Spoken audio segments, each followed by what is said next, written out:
जय हिंद दोस्तों, स्वागत है आपका आपके अपने YouTube चैनल के ऊपर। हम यहाँ पर देखेंगे क्लास 8वीं का 8वां चैप्टर, जिसमें से देखेंगे किशोरावस्था की ओर। अगर आप झारखंड बोर्ड से हैं और झारखंड बोर्ड से तैयारी कर रहे हैं तो यह वीडियो आपके लिए बहुत ही ज़्यादा बेनिफिशियल होने वाला है, क्योंकि हम यहाँ पर लेकर आए हैं most VBI MCQ questions option के साथ, जो कि आपके एग्जाम में बहुत ही ज़्यादा हेल्प करेगा। ये सारे के सारे क्वेश्चंस कभी ना कभी एग्जाम में पूछे जा चुके हैं और आगे एग्जाम में भी पूछे जाएंगे। आशा करते हैं कि इस चैप्टर्स को आप एक बार पढ़ चुके हैं, उसके बाद इस ऑब्जेक्टिव क्वेश्चंस को लगा रहे हैं। अगर आप नहीं पढ़े हैं और आपके पास थोड़ा भी बहुत समय बचा है, मैं प्रेफर करूंगा कि एक बार पढ़ के आइए। और अगर आप पढ़ लिए हैं तो बहुत अच्छी बात है, लेकिन नहीं पढ़े हैं और समय भी नहीं है तो वीडियो को 2 से 3 बार देखेंगे, सारे के सारे प्रश्न आपके दिमाग में छप जाएंगे मेरे भाई। तो चलिए बिना देरी किए क्वेश्चन पे बढ़ते हैं और देखते हैं स्त्रियों में होने वाले मानसिक स्राव की सामान्य अवधि क्या होती है। तो ये होती है 28 दिन का। देखिए, ये मानसिक स्राव क्या है, ये पीरियड्स है ना, जिसे हम लोग हिंदी में पीरियड्स कहते हैं आप बोलचाल की भाषा में। तो ये होता है कितने दिनों का, 28 दिनों का। जो भी मेरी माताएं बहनें ये वीडियो को देख रहे हैं, मैं उनसे प्रेफर करूंगा कि एक बार ना इस बुक को आप डिटेल्स में जाकर बुक को पढ़िए, किताब को पढ़िए। किताब में और ज़्यादा अच्छा से आपका कॉन्सेप्ट क्लियर होगा। चलिए नेक्स्ट क्वेश्चन में चलते हैं। क्वेश्चन नंबर दूसरा है यहाँ पर, निम्न में से कौन सा आहार किशोर के लिए सर्वोत्तम है। किशोर यानी कि हम टीनेजर्स के लिए। अभी आप क्लास 8 क्लास में पढ़ रहे हैं, 9th में जाएंगे, 10th में जाएंगे, इन तीनों क्लास में ना सबसे ज्यादा मस्त और अच्छा भोजन क्या है आपके लिए, रोटी, सब्जी, दाल, चावल। Option number B right answer. Question third है यहाँ पर, कितने उम्र तक को शैशवा अवस्था कहा जाता है। शैशवा अवस्था यानी कि शिशु की अवस्था। तो 0 से 5 साल की उम्र को हम लोग शैशवा अवस्था कहेंगे, और 5 से अधिक यानी कि 6 से 10 वर्ष की उम्र को हम लोग बाल्यावस्था कहेंगे। उसके बाद की उम्र को किशोरावस्था कहेंगे। नेक्स्ट क्वेश्चन यहाँ पे, यौवन आरंभ की उम्र क्या होती है। तो यौवन आरंभ की उम्र जो होती है वो 10 से 12 वर्ष होती है। नेक्स्ट क्वेश्चन में चलते हैं, क्वेश्चन नंबर 5 पे। क्वेश्चन यहाँ पे है, इनमें से कौन सा परिवर्तन यौवन आरंभ के दौरान नहीं होता है। तो यौवन आरंभ के दौरान शारीरिक लंबाई में वृद्धि होता है, लैंगिक गुणों का विकास एकदम होता है, एडम्स एप्पल का दिखना एकदम होता है। तो ये तीनों चीजें होती है, तो इसका करेक्ट आंसर हो जाएगा इनमें से कोई नहीं। कोई ऐसा चीज नहीं है जो यौवन आरंभ के दौरान इनमें से ना होता हो। नेक्स्ट क्वेश्चन चलेंगे, क्वेश्चन नंबर 6 में, हमारे देश में लड़कियों का विवाह किस उम्र से पहले करना कानूनन अपराध है। तो 18 वर्ष से पहले अगर आप बहन बेटियों की शादी करते हैं तो आपके खिलाफ कानूनी कार्रवाई भी हो सकती है। हाँ, तो समझ जाइए मेरे भाई, 18 वर्ष से पहले लड़कियों की शादी नहीं करनी है, मतलब नहीं करनी है। नेक्स्ट क्वेश्चन, जन्म लेने वाले शिशु के लिंग निर्धारण के लिए जिम्मेवार कोशिका की संरचना को क्या कहते हैं। तो उसे हम लोग गुणसूत्र कहते हैं। नेक्स्ट क्वेश्चन में बढ़ते हैं, गुणसूत्र, मनुष्य की कोशिका के केंद्रक में कितने जोड़े गुणसूत्र पाए जाते हैं। तो जोड़े में अगर पूछे तो 23 जोड़े पाए जाते हैं और संख्या में पूछे तो 46। क्वेश्चन 9 है यहाँ पे, निम्न में कौन सा गुणसूत्र शिशु का लिंग निर्धारण करता है। तो शिशु का लिंग निर्धारण पिता के क्रोमोसोम पे होता है, और पिता का क्रोमोसोम, पिता का गुणसूत्र क्या होता है, एक्स एवं वाई। माता का क्या होता है, एक्स एक्स। आप याद रखिए। और लिंग निर्धारण किस पे डिपेंड करता है, एक्स और वाई यानी कि पिता के क्रोमोसोम पे। नेक्स्ट क्वेश्चन में चलते हैं, क्वेश्चन नंबर 10। ओके, ऋतुस्राव कितने दिनों के अंतराल पर होता है। तो ऋतुस्राव 28 से 30 दिनों के अंतराल पर होता है। जो भी मेरे ये बहनें वीडियो देख रही हैं उनके लिए मैं कहना चाहता हूँ, ऋतुस्राव को बोलचाल की भाषा में हम पीरियड्स कहते हैं।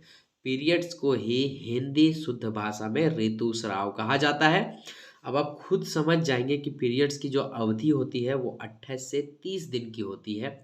ओके, चलिए अब हम बढ़ते हैं क्वेश्चन नंबर 11 की ओर। मैंने आपसे कहा ना कि इस चैप्टर ना बहुत ही ज़्यादा बेनिफिशियल है आपके लिए।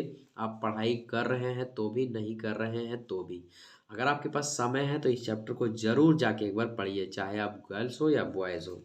नेक्स्ट क्वेश्चन, क्वेश्चन नंबर 11, स्त्रियों में जनन युग का प्रारंभ वह समय होता है जब ऋतुस्राव प्रारंभ होता है। यानी कि पीरियड जब स्टार्ट हो जाता है ना, उसी को जनन युग कहा जाता है, और वहीं से जनन युग भी प्रारंभ हो जाता है। नेक्स्ट क्वेश्चन, हार्मोन क्या है। हार्मोन एक रासायनिक पदार्थ है। Option number B right answer हो जाएगा।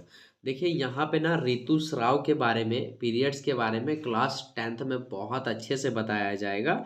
फिलहाल के लिए 8th क्लास में जो भी नॉलेज आपको गेन करने हैं वो यहाँ से कर सकते हैं। चलिए नेक्स्ट क्वेश्चन में चलेंगे। क्वेश्चन नंबर 13 है यहाँ पे, वृषण द्वारा स्रावित होने वाला हार्मोन कौन सा है? वृषण द्वारा, देखिए यहाँ पे ना क्वेश्चन घुमा फिरा कर पूछ लिया जाता है। सीधा सीधी मैं आपको बताता हूँ, लड़कों में टेस्टोस्टेरोन हार्मोन पाया जाता है और लड़कियों में एस्ट्रोजन नामक हार्मोन पाया जाता है। लड़कों में वृषण पाया जाता है, तो वृषण द्वारा स्रावित हार्मोन का नाम बताइए। तो ये है टेस्टोस्टेरोन। आपको बस पता लगाना है कि बॉयज के बारे में बात हो रहा है कि गर्ल्स के बारे में। निम्न में से कौन सा मादा हार्मोन है? तो देखिए मादा किन्हें कहते हैं, यानी कि गर्ल्स, गर्ल्स को ही मादा कहते हैं। तो गर्ल्स में ना एस्ट्रोजन हार्मोन पाया जाता है। ऑप्शन नंबर बी ए राइट आंसर हो जाएगा। नेक्स्ट क्वेश्चन है यहाँ पे, क्वेश्चन नंबर 15, निम्न में से कौन नर हार्मोन है? देखिए क्वेश्चन कैसे घुमा रहा है, यहाँ वृषण द्वारा स्रावित और यहाँ नर हार्मोन, तो कहने का मतलब दोनों। तो वृषण किस में पाया जाता है? नर में पाया जाता है, लड़कों में पाया जाता है, पुरुषों में पाया जाता है। यहाँ बोल देता पुरुष हार्मोन कौन सा है, तो भी आपको ना टेस्टोस्टेरोन ही मारना है। 15 का बी हो जाएगा।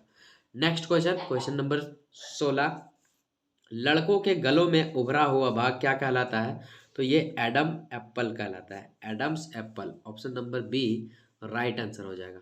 नेक्स्ट क्वेश्चन चलेंगे, यौवन आरंभ के साथ ही पुरुष हार्मोन स्रावित हो जाता है, उसे क्या कहा जाता है? टेस्टोस्टेरोन। ओके, यौवन आरंभ के साथ ही पुरुष हार्मोन, सीधा सीधी यहाँ पूछा है पुरुष हार्मोन, तो पुरुष हार्मोन क्या होता है? टेस्टोस्टेरोन होता है।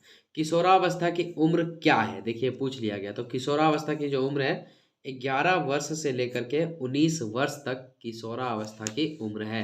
तो यहाँ पर इसका आंसर आप दे सकते हैं, answer number C. Next question है, इंसुलिन की कमी के कारण होता है, तो इंसुलिन के कमी के कारण क्या होगा? हैजा, मधुमेह, बौनापन और क्रिटिनिज्म। तो यहाँ मधुमेह हो सकता है, किसके कारण? इंसुलिन की कमी के कारण। नेक्स्ट क्वेश्चन है, क्वेश्चन नंबर लास्ट, पीड़ित व्यक्ति से स्वस्थ व्यक्ति में एड्स कैसे फैलता है? तो ऑप्शन नंबर डी खून चढ़ाने से। अगर पहला व्यक्ति बीमार है और उसी व्यक्ति का ब्लड दूसरे व्यक्ति में चढ़ा दिया जाए तो वह जल्द ही बीमार हो सकता है। ओके, चलिए अब इसके बाद हम कुछ देखते हैं फिल इन द ब्लैंक्स, उसके बाद हम वीडियो को समाप्त करेंगे। फिल इन द ब्लैंक्स में पहला क्वेश्चन है यहाँ पे, स्त्रियों में होने वाले प्रथम ऋतुस्राव को क्या कहते हैं? यानी कि प्रथम पीरियड जब बहनों में होती है, लड़कियों में होती है, तो उसे हम लोग क्या कहते हैं? तो इसे हम लोग कहते हैं रज्जोदर्शन। तो यहाँ पे हम लिखेंगे रज्जोदर्शन। नेक्स्ट क्या पूछा है, पुरुषों में लिंग गुणसूत्र पाए जाते हैं, तो पुरुषों में लिंग गुणसूत्र क्या पाए जाते हैं? एक्स एवं वाई। नेक्स्ट क्वेश्चन है, 0 से 5 वर्ष की उम्र को क्या कहते हैं? तो इसे कहते हैं शैशवा अवस्था। ओके, तो यहाँ हम लिख देंगे क्या? शैशवा अवस्था हो गया।